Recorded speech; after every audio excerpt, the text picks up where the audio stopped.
Mesdames, Messieurs, chers téléspectateurs d'Africa 24, bienvenue. Vous êtes de plus en plus nombreux à nous suivre un peu partout dans le monde. Merci de votre fidélité et de votre soutien. Aujourd'hui, dans cette émission, nous recevons un acteur politique qui nous vient de la Côte d'Ivoire. Il vient d'être fraîchement élu président du Conseil régional de handball en Côte d'Ivoire. Il est le secrétaire général adjoint du RDR, le Rassemblement des Républicains, chargé de l'électrification rurale. Monsieur Khalil Ibrahim Konaté, notre invité. Merci d'avoir Merci, monsieur David. Comment se porte votre pays aujourd'hui? La Côte d'Ivoire se porte très bien. Très bien? Oui, ou je pense. Peut-être bien. La Côte d'Ivoire se porte bien. Non, je veux dire la Côte d'Ivoire se porte bien parce qu'il y a des indicateurs qui le montrent. Oui. Nonobstant les petits calculs de certains, la Côte d'Ivoire se porte bien. En termes de croissance économique, en termes de personnes qui ont accès à l'électricité, en termes de personnes qui ont accès à l'eau potable, en termes de personnes qui ont accès à l'éducation. Voilà, c'est des éléments assez importants. En tout cas, les chiffres macroéconomiques montrent que le pays se porte bien, mais les populations, elles, se plaignent toujours en se disant que leur situation n'a pas fondamentalement changé. Au contraire, elle se dégrade. Vous voyez, la répartition de la croissance que nous observons en Côte d'Ivoire doit être vue sous plusieurs angles. Vous avez un pays où, depuis 1983, les salaires n'avaient pas connu d'augmentation, de variation, je voudrais dire. Et vous voyez un pays où le SMIC était à 36 607 francs et qui est aujourd'hui, en 2018, et depuis au moins 2 ou 3 ans, à 60 000 francs CFA. Vous avez un pays où les fonctionnaires ont vu leur salaire augmenter de 30 à 60%, 70%, voire. Vous avez un pays où le nombre d'habitants qui ont accès à l'électricité a considérablement augmenté. Vous avez un pays où pour avoir de l'électricité, vous déboursez 1 000 francs au lieu de 150 000 francs, comme auparavant. Vous avez un pays où le nombre de localités qui ont accès à l'électricité, qui était de 2847 en 2011, est aujourd'hui de 4600. Vous avez un pays où la puissance installée, qui était de 1200 MW en 2011, est aujourd'hui de 2275 MW.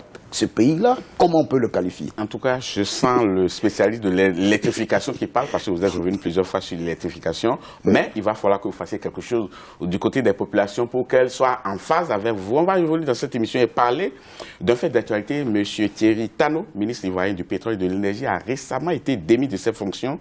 Selon des indiscrétions, il n'a pas commis de fautes graves, mais il fait les frais de la non-adhésion du PDCI, son parti d'origine, au parti unifié, le RHDP. Comment est-ce que vous avez vécu cette actualité? D'abord, je voudrais vous dire que moi, j'ai connu Thierry Tano dans le PDCI il n'y a pas 2 ans.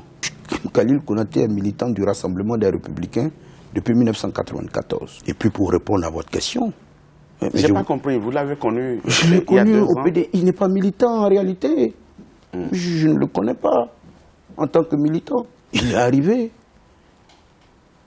par le vouloir, le bon vouloir du président Alassane Ouattara, qui le fait revenir après s'être démêlé avec Ecobank. Et à cause de ses qualités aussi. Oui, bien entendu, parce que le président Alassane, il s'entoure de collaborateurs de qualité. Voilà. Et il vient comme secrétaire général adjoint de la présidence de la République, et après comme ministre.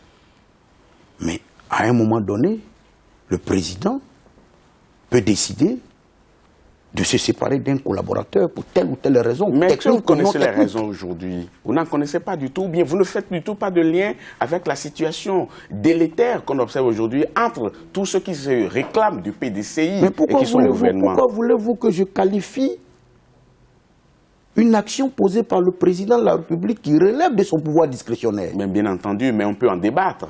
On peut en débattre, on peut se poser des questions, surtout qu'il n'y a pas eu de raison officielle qui soit annoncée. Mais on n'enlève pas un ministre en donnant la raison pour laquelle on l'enlève. Mais s'il avait détourné de l'argent, on le livrerait à la vindicte populaire. Non. On prend une décision de gestion et on avance pour le bien de la Côte d'Ivoire. C'est ce que le président et son premier ministre ont fait. Toujours est-il que le fossé se creuse davantage entre les deux amis d'hier, les deux alliés d'hier, le PDC, le RDR. On se demande jusqu'où on ira dans ce fossé-là qui se creuse. Est-ce qu'on ne pourrait pas trouver un arrangement de consensus? Le consensus, c'est le rassemblement.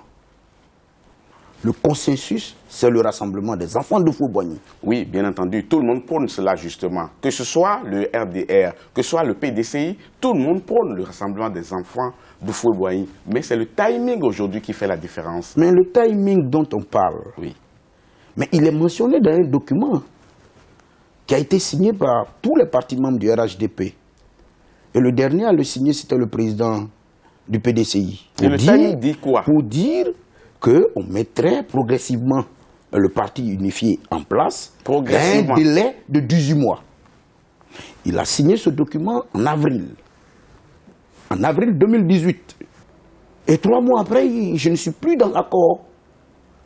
Donc, qui est le problème en réalité de ce consensus-là? Qui est le blocage?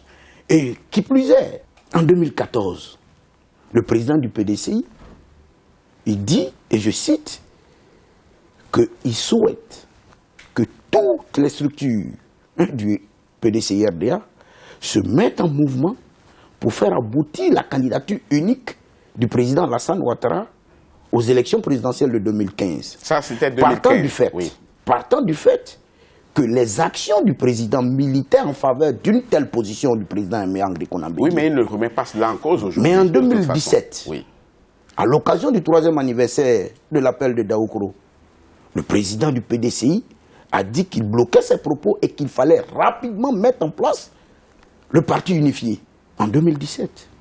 Et il avait mis en garde en son temps ceux qui ne parlaient que des élections de 2020. Et que le président Ouattara travaillait si bien qu'il fallait le laisser travailler au lieu de parler tout le temps. Monsieur Konaté, je vais finir. Oui, je finissais là-dessus. Il me disait ceci, que le RHDP est un instrument politique majeur et de stabilité pour la Côte d'Ivoire. Oui.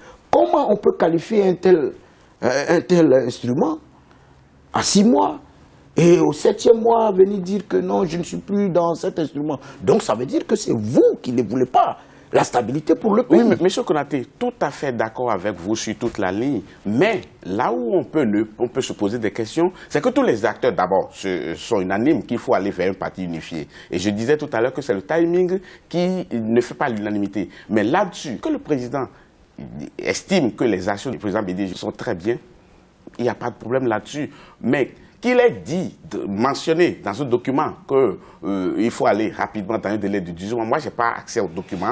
Mais on vous le mettra à disposition. Mais toujours est-il qu'on peut revenir sur ces positions d'hier. Mais pourquoi revenir? Pour X ou Y raison, on peut revenir là-dessus. Il a ses raisons peut-être.